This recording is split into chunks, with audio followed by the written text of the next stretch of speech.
CST, une interview qui a eu un effet boule de neige pour Noël Le Graët.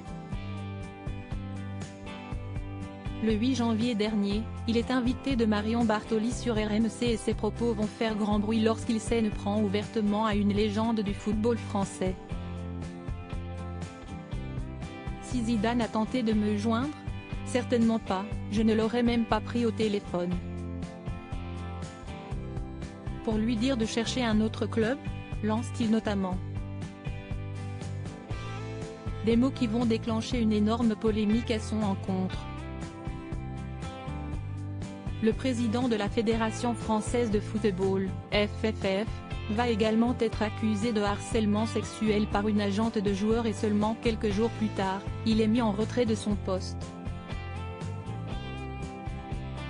Lâché par tout le monde, Noël Le Graët est dans l'œil du cyclone et l'équipe, considéré comme le journal de référence sur le sport, a effectué un reportage sur les terres de l'homme fort du foot français, à Guingamp, en Bretagne.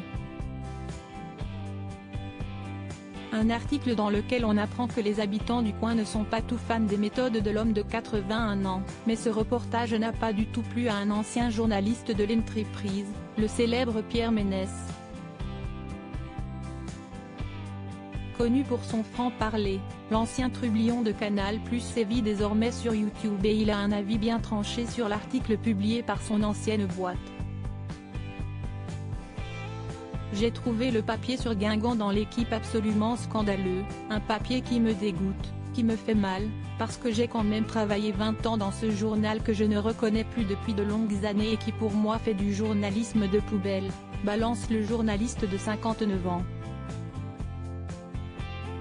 On pourra dire ce qu'on veut de Noël Le Graët, mais il a mis Guingamp sur la carte de France très remontée contre son ancienne maison. Pierre Ménès pousse même la comparaison un peu plus loin. CST, un mauvais film de Chabrol ce papier, ajoute-t-il, avant de prendre la défense de celui qui est président de la FFF depuis 2011. On pourra dire ce qu'on veut de Noël Le Graët, mais il a mis Guingamp sur la carte de France. Point, il n'y a rien à Guingamp. Sauf qu'aujourd'hui il y a une entreprise agroalimentaire qui emploie 800 personnes.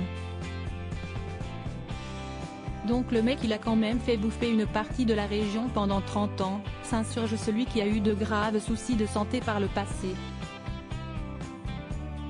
Si Noël Le Graët a vu tous ses soutiens le lâcher les uns après les autres, il sait en tout cas qu'il peut compter sur Pierre Ménès pour le défendre dans cette période compliquée.